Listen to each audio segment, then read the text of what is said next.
Assalamualaikum warahmatullahi wabarakatuh. Waalaikumsalam warahmatullahi wabarakatuh. Selamat pagi dan salam sejahtera untuk kita semua.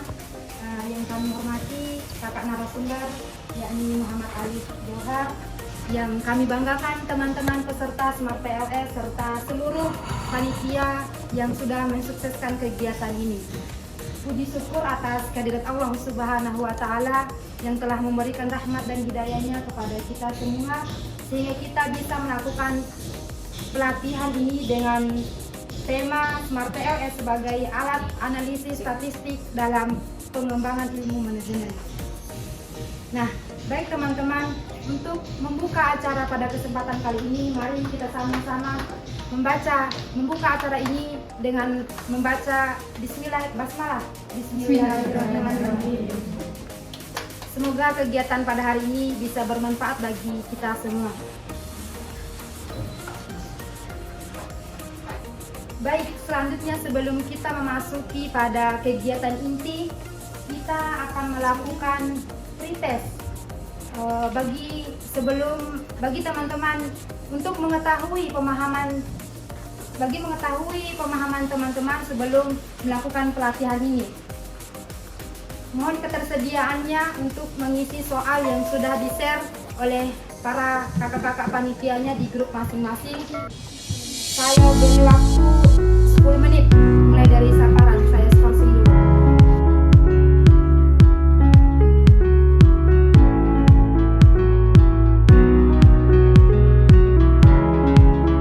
Oke, baik. Alhamdulillahirrahmanirrahim. Puji syukur kita panjatkan kehadirat Allah Subhanahu wa Ta'ala atas limpahan rahmat dan hidayahnya sehingga kita bisa datang di tempat ini untuk tentunya mempelajari aplikasi Smart PLS. Nah, sebelum itu di sini semua angkatan berapa di sini? 24. Udah 4 semua ya? Ada yang ke 1?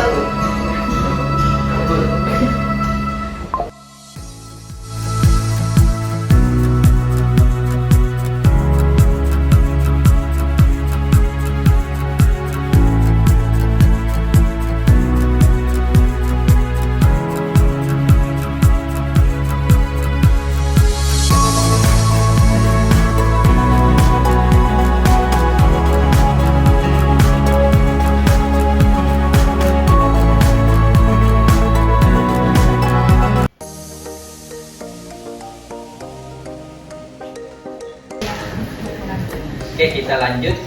Tadi kita sudah pengenalan mengenai aplikasi Smart PLS itu apa.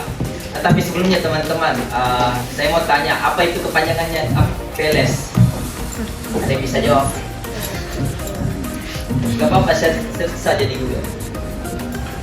Ya, silakan. PLS itu Partial Lens Squad. Oke. Intinya aplikasi ini untuk mengolah data. Ya, jadi aplikasi Smart PLS ini sebuah software yang dimana kita ini bisa dapat membantu untuk mengolah data kita, baik itu kita meneliti dalam skripsi, disertasi maupun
maksud saya PLS ini termasuk ke dalam SEM dan termasuk juga itu nanti teman-teman itu diajarkan juga bisa di lingkup data yang kecil di responden 30, namun biasanya itu di data responden 30 itu kadang kita temukan di variabel di uji validitasnya itu bermasalah, terus reliabilitasnya juga bermasalah. Walaupun bukan semua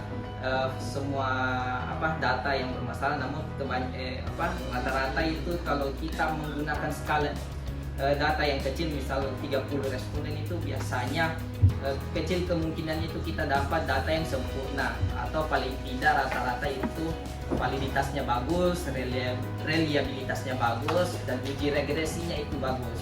Makanya kita di sini di aplikasi Smart PLS itu biasanya kita menggunakan minimal 100 responden untuk mencegah terjadinya uji validitasnya itu tidak valid, dan uji reliabilitasnya itu bisa dikatakan sempurna, atau paling tidak itu rata-rata datanya itu berdistribusi normal.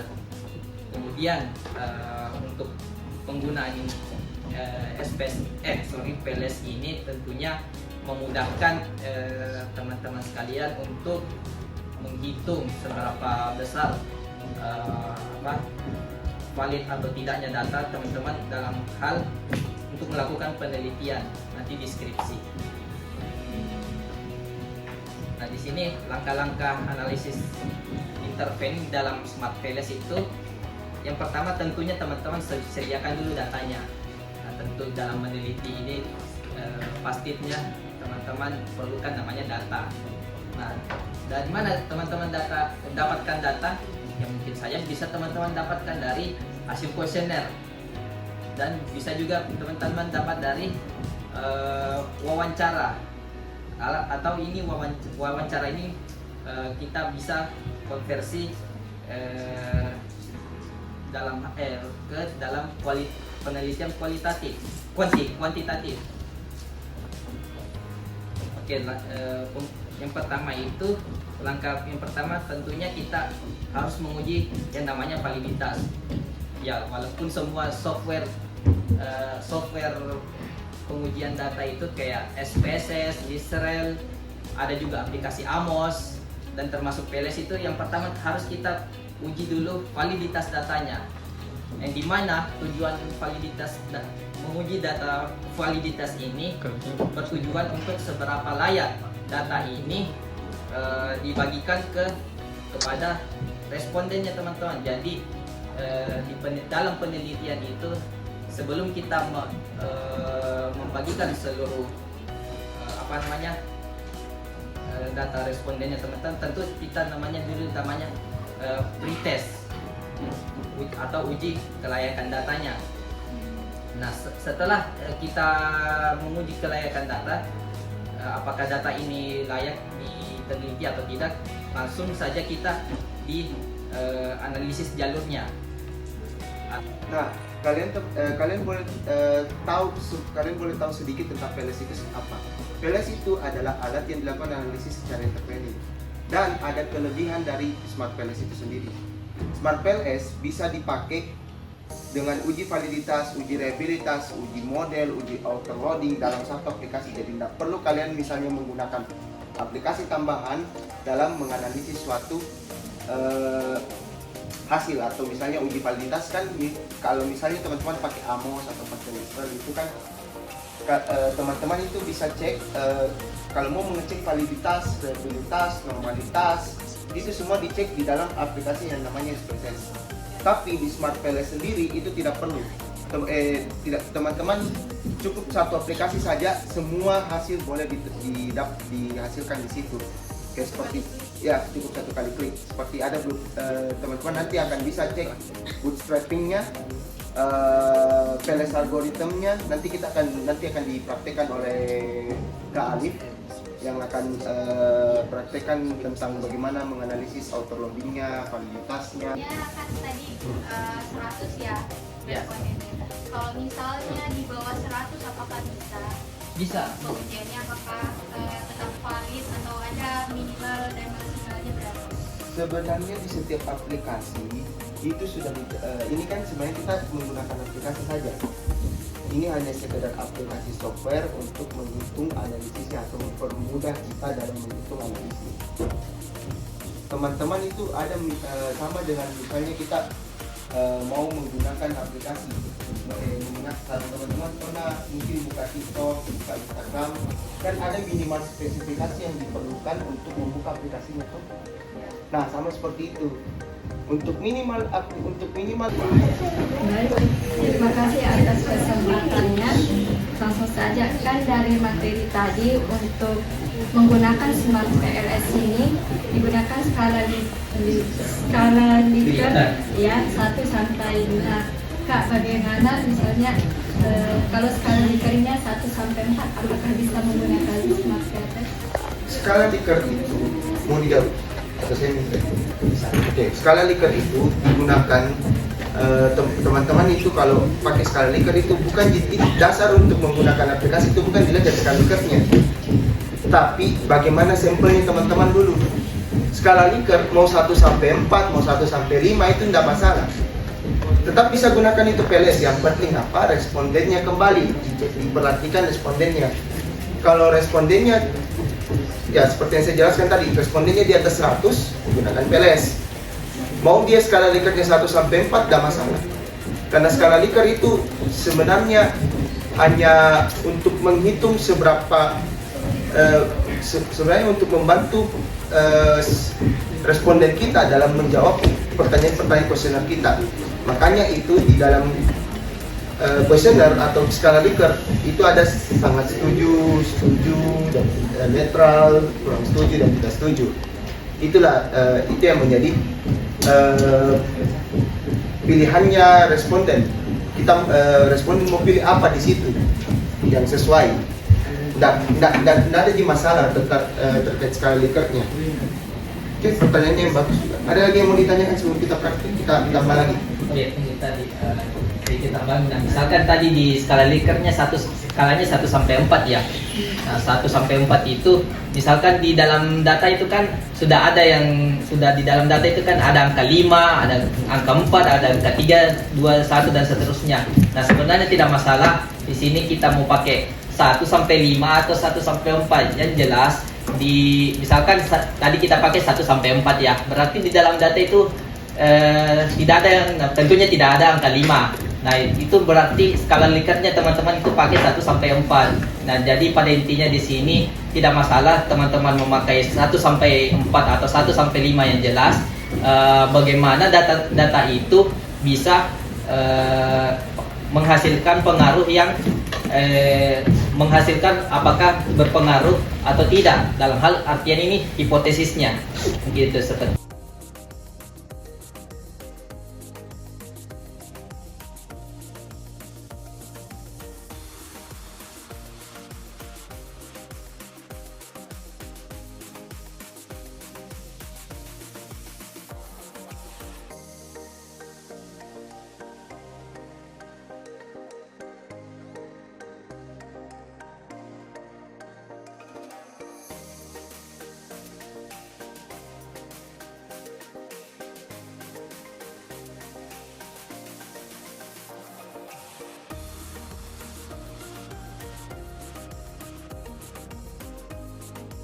Akan diperhatikan ke teman-teman.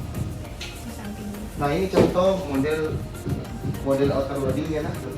Jadi jadi di Smart PLS, langkah pertama yang harus kalian perhatikan adalah tentukan dulu jalurnya. Beda kalau di SPSS kita analyze, regression, linear. Tapi kalau di PLS kita tentukan dulu jalurnya. Jalurnya itu X1 kita mau larikan ke Y1, X2 mau ke Y1, X3 ke Y1, X1 ke Y2 dan juga Z dan seterusnya. Tentukan dulu jalur. Ini arah variabel X ku, variabel Y ku dan variabel Z ku itu mau kemana. Jadi ditentukan dulu jalur.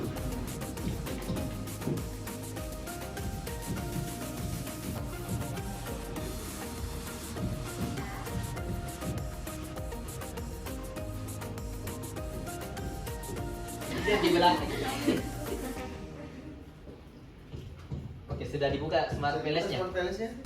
Kelihatan ya? Oke. Kelihatan kita? Kelihatan Ke belakang ini. kelihatan?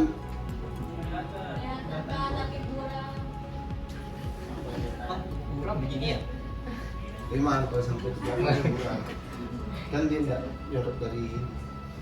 Oke, silakan klik file yang di bagian atas. Masuk ke create new project.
Sampai di titik 12.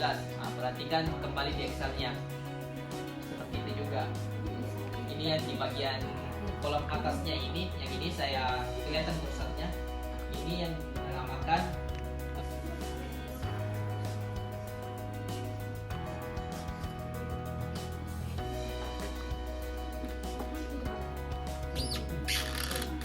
Memang kalau command delimiter terset seperti itu.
ke Nah, disinilah langkah kita. ini connect ini. Ya, menyambungkan semua alur. Perhatian. Boleh diperhatikan kan? Perhatikan Jadi ini. kita Sini. Sudah muncul ini seperti ini hasilnya. Klik di sini, ini nih. Perhatikan proses saya. Nah. Ini bisa dikasih masuk di skripsi ya ini Apanya? gambarnya. Bisa. Justru ini jadi anunya, lampirannya nanti. Oh. Ini yang nanti jadi lampirannya teman-teman kalau hasil uji analisis lampirannya nanti gambar modelnya ini. Gambar jalur modelnya ini salah satu lampirannya. Kadang-kadang ini yang dikasih masuk baru nanti kita jelaskan. Kita menjelaskan nanti. Ini berapa? Misalkan ini di sini di X1.1. Nah, ini besar pengaruhnya ini sebesar 0,64. Berarti 64%. Teman-teman jelaskan nanti di skripsinya teman-teman di sini. Semua per variabel. Begitu.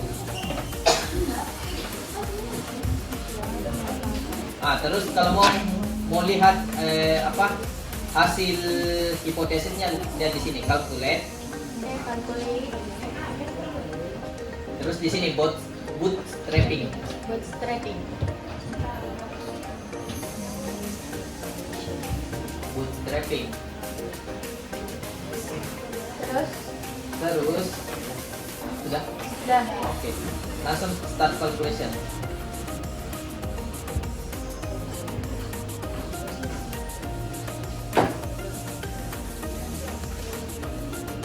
Wes, bagus semua kan? Wow. Tampilannya semua seperti ini. Ya. Teman-teman saya distribute sebelumnya di sini usahakan teman-teman cari data lain ya, karena tidak semua kondisinya mumpung semua baik, semua hipotesisnya. Tergantung teman-teman datanya semua teman-teman, karena ini contoh data jadi sebenarnya. Data yang bagus ya. Data yang bagus ini.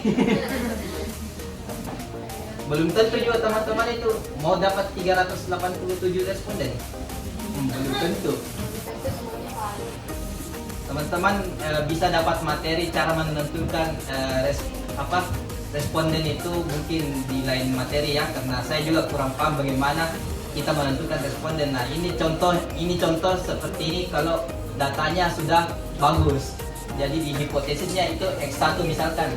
Hipotesis pertamanya kita apakah misalkan hipotesis pertamanya apakah variabel X1 kalau X1 misalkan motivasi, terus pengembangan SDM, terserah intinya variabel X1 ini berpengaruh ke Y. Oh iya, saya lupa juga jelaskan apa itu variabel Y sama Z-nya. Nah, variabel Y-nya itu ini yang dimaksud dengan interveningnya atau penghubungnya ke variabel Z, ya kan? Nah, kalau di Z itu sudah variabel terikatnya. Sudah belajar variabel terikat sama Sudah kan? Jadi intinya yang di Y itu kita jadikan sebagai variabel penghubungnya ke antara variabel X1 dengan X2 ke Z. Itu penghubungnya. dia berada di tengah-tengah Ya, dia di tengah-tengah sebagai penghubungnya. Berpengaruh secara apa ya, kalau sendiri parsial atau parsial kan? Oh ya, berpengaruh secara parsial terhadap Y misalkan itu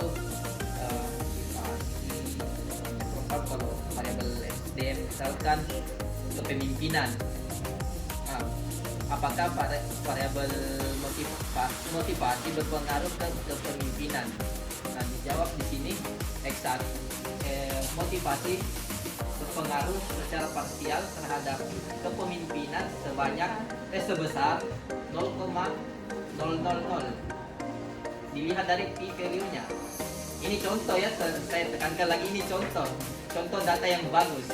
Tidak ada tanggapan, pertanyaan atau saran apapun itu, kita akhiri saja. Semoga teman-teman bisa mendapatkan ilmu dari penggunaan aplikasi PLS ini. Terima kasih. ada SPSS. Semoga kita bisa mendapatkan ilmu dari aplikasi PLS ini. Nanti kedepannya mungkin ada yang mau ditanyakan, bisa kontak saya atau rekan saya tadi kan, Reva. Silakan tanyakan mengenai lebih lanjut dari aplikasi Smart PLS ini, atau mungkin teman-teman yang mau bertanya soal selain dari software lain, misalkan Listerel bisa juga, atau bisa juga RStudio, ada namanya itu aplikasi RStudio, itu juga bisa dijadikan software untuk perhitungan data.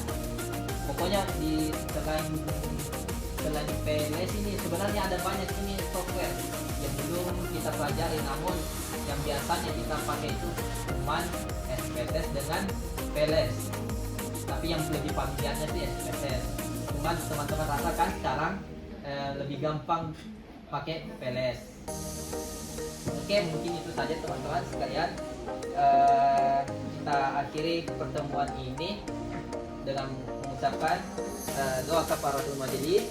Subhanakallahumma wa bihamdik, asyhadu an la ilaha illa anta, astaghfiruka wa atubu ilaik. Assalamualaikum warahmatullahi wabarakatuh.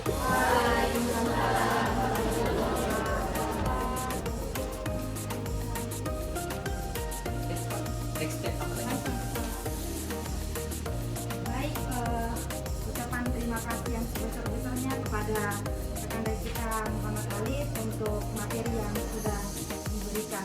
Nah, selanjutnya kita masuk di kegiatan proses, yang dimana di sini kita akan mengukur setelah teman-teman mengetahui pembelajaran yang sudah dipaparkan oleh Kak Alif tadi. Tidak apa-apa di sana, tidak apa-apa.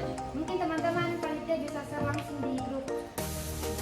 Jadi tadi kan ada sebelum pelatihan ada pre test dan post test.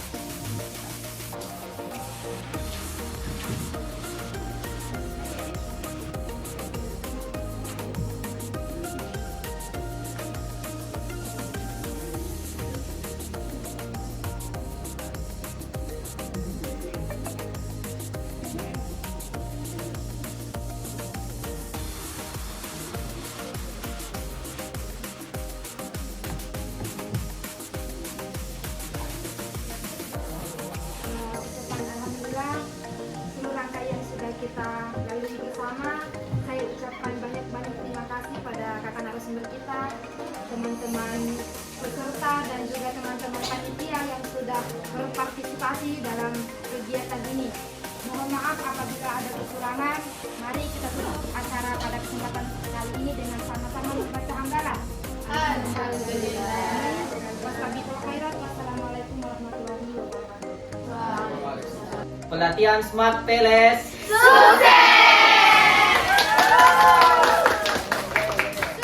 Pelatihan PLS kelompok 3